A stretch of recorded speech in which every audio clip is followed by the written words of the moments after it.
Tuhan bersamamu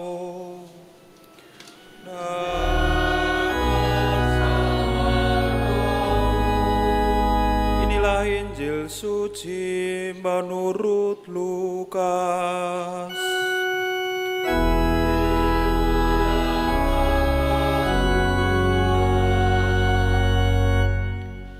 Pada suatu ketika, orang berduyun-duyun mengikuti Yesus dalam perjalanannya.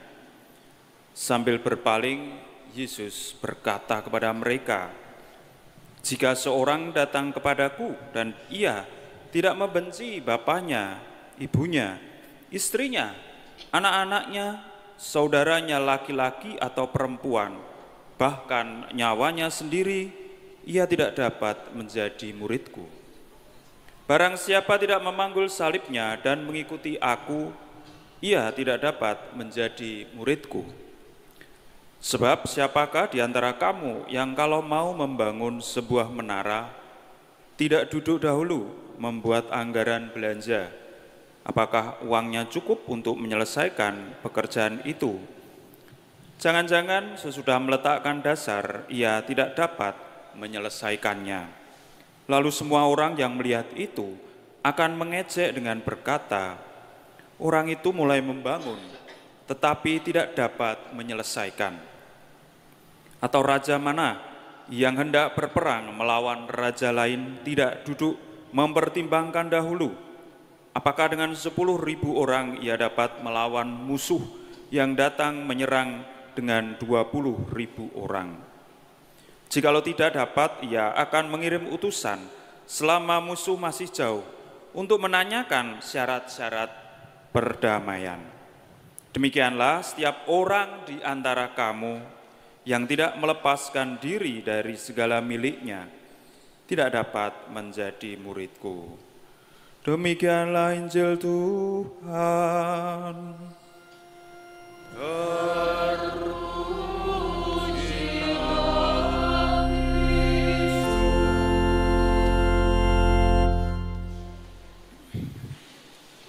Bapak Ibu, saudara-saudari yang terkasih, selamat sore berkah dalam.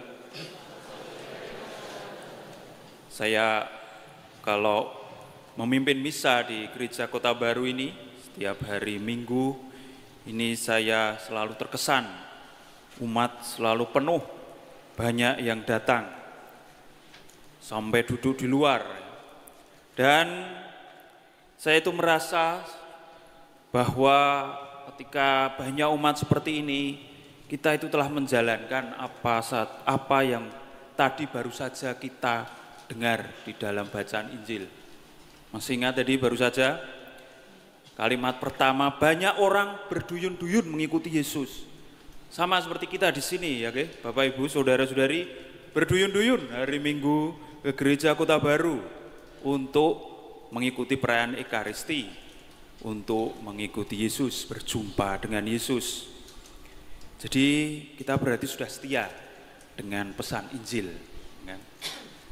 Tapi kalau kita lihat dalam Injil lebih dalam, ada sesuatu yang menarik.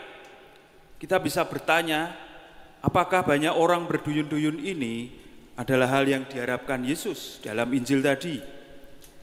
Apakah Yesus tadi menanggapi dengan gembira, dengan senang, dengan tersentuh, dan merasa sukses bahwa jika pengikutnya berduyun-duyun itu berarti dia berhasil? Atau kebalikannya, Injil mengajak kita semua dan juga masuk ke dalam apa yang hendak dikatakan Yesus. Dia ingin mempertanyakan kesungguhan mereka, mengajak untuk merenungkan dan menantang, memberikan syarat-syarat agar orang itu sungguh mau mengikutinya. Tidak hanya ikut-ikutan saja, ikut berduyun-duyun dalam kelompok besar, tapi tanpa tahu apa yang dimaui, apa yang menjadi syarat. Paus Fransiskus dalam salah satu tulisannya beberapa tahun lalu, mendiang Paus Fransiskus ya, maksud saya, itu pernah mengatakan bahwa menjadi seorang pengikut Yesus itu bukan hal yang murah atau murahan. Mungkin kita senang kalau dapat tiket murah, ya kan? Dapat low budget tiket, syukur-syukur dapat diskon. Ya. Tapi Paus Fransiskus mengatakan ada syarat, ada hal yang menjadi standar.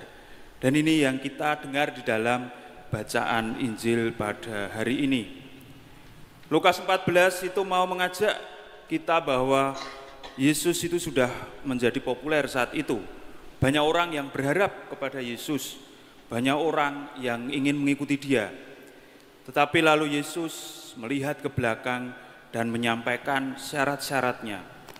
Yesus pertama-tama dan terutama mengatakan bahwa setiap orang harus mau memanggul salibnya dan mengikuti aku. Kenapa demikian? Karena Yesus itu berjalan menuju ke Yerusalem, ke tempat di mana dia harus menyongsong penderitaan. Ini yang pertama, salib itu adalah pemberian total dirinya seutuhnya. Maka salib ini bukan hanya persoalan tentang penderitaan, tetapi juga pemberian total keseluruhan diri Yesus. Ini juga yang diundang bagi kita semua untuk memberikan diri secara total dalam hidup kita. Bagi Anda orang tua, bagi mahasiswa, bagi pekerja siapapun, kita diundang untuk memberikan diri seutuhnya. Itu yang menjadi gambaran salib. Pernah ada seorang baptisan dewasa yang saya tanya ya, Bapak kok mau jadi Katolik itu kenapa? Kan saya penasaran ya, mau dibaptis itu kenapa toh? Lalu dia mengatakan, Romo nampaknya menjadi orang Katolik itu kok hidupnya tenang dan damai. Tidak ada banyak masalah. Hidupnya seolah-olah itu penuh dengan kepercayaan pada Tuhan. Tidak ada persoalan hidup. Lalu saya dalam hati bilang, ini mungkin kurang lengkap datanya Bapak ini ya. Tidak mungkin hidup itu tanpa ada masalah, tidak mungkin hidup itu tanpa ada persoalan. Tidak mungkin hidup itu tanpa ada tantangan. Ketenangan dan kedamaian itu bukan karena tidak ada persoalan hidup, tetapi bagi kita karena kita memanggul salib itu bersama dengan Yesus yang sudah lebih dahulu berjalan dalam jalan salib. Ada orang yang menemani kita, yaitu Yesus sendiri. Injil juga menyebutkan bahwa syarat yang lain itu kita diajak untuk memberi prioritas di dalam iman kita. Injil mengatakan bahwa seperti seorang yang mau membangun menara, perlu duduk dahulu. Apa artinya? Haruskah kita duduk dulu? Duduk dulu itu berarti mau menyimbolkan kita perlu waktu merefleksikan, melihat hidup dan tujuan kita selama ini, melihat bagaimana kita menjadi orang Katolik. Apakah kita sudah sungguh-sungguh mengikuti atau belum? Kita perlu punya waktu untuk tenang, untuk berpikir sejenak, untuk merenungkan bahwa kita itu mengikuti Yesus. Kita dipanggil. Mungkin hampir dari semua dari kita di sini tentu baptisnya itu dari bayi ya. Mungkin beberapa saja yang dari dewasa. Kalau dari baptis dewasa itu tentu punya tantangan sendiri, punya pilihan. Tidak salah, tetapi dalam baptis bayi kita juga lalu diundang untuk selalu duduk terlebih dahulu, merenungkan, menimbang kembali bagaimana hidup kita selama ini. Apa yang kita dengar di dalam bacaan Injil itu tentu tidak hanya syarat praktis, tetapi ini adalah tawaran perubahan hidup. Kalau kita mau sungguh-sungguh memanggul salib, kita mau sungguh-sungguh merefleksikan hidup kita mau sungguh-sungguh lepas bebas, kita itu diundang untuk melakukan perubahan hidup. Kita diundang untuk menjadi manusia baru. Istilahnya itu lahir kembali. Ini undangan untuk pembaharuan diri secara total yang diberikan kepada kita. Maka bagaimana dengan perjalanan hidupku selama ini sebagai muridnya? Apakah saya juga diubah menjadi murid yang sejati sesuai dengan apa yang disampaikan Yesus? Saya ingat satu pengalaman dengan salah seorang rekan yang juga menjalani hidup sebagai seorang religius. Ini seorang teman dari luar negeri, bukan di Indonesia ya, jadi tidak perlu dicari ya. Saya belajar banyak dari teman saya ini, sahabat saya ini ya. Ada banyak kesamaan dengan saya dalam hidup panggilan. Tapi hal yang membedakan itu adalah kalau saya itu kan dari seminari, jadi panggilannya ya lurus-lurus saja ya. Kalau dia ini dari dunia yang konkret, dari luar ya. Dia bekerja seperti orang normal. Dia terlibat aktif di politik saat itu ya. Karirnya itu sudah meningkat tajam ya. Dan dia itu mewakili orang-orang disabilitas karena punya gangguan penglihatan, dia buta. Pada suatu hari dia itu merasakan bahwa hidupnya yang dikerjakan dalam dunia politik itu tidak membawa ketenangan batin. Tidak membawa pada perubahan hidup. Dia ingin lebih melayani orang miskin ya. Dia ingin lebih terjun pada mereka yang terpinggirkan. Dan dia ingin lebih dekat dengan orang-orang. Ini seorang yang cukup terkenal ya. Dia sudah terpilih mewakili salah satu negara bagian, dan kemudian dia berhenti. Dia tidak mau terus karir itu. Dan dia memutuskan masuk ke dalam salah satu hidup religius. Kata-kata yang masih menarik bagi saya itu saya ingat ya. Dia berkata, saya sadar ini adalah pertaruhan besar dalam hidupku.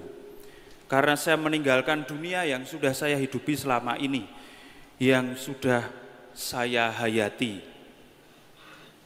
Tapi sekarang saya ingin mencoba cara hidup baru yang sungguh-sungguh berbeda, sungguh-sungguh lain, sungguh-sungguh tidak pernah saya alami.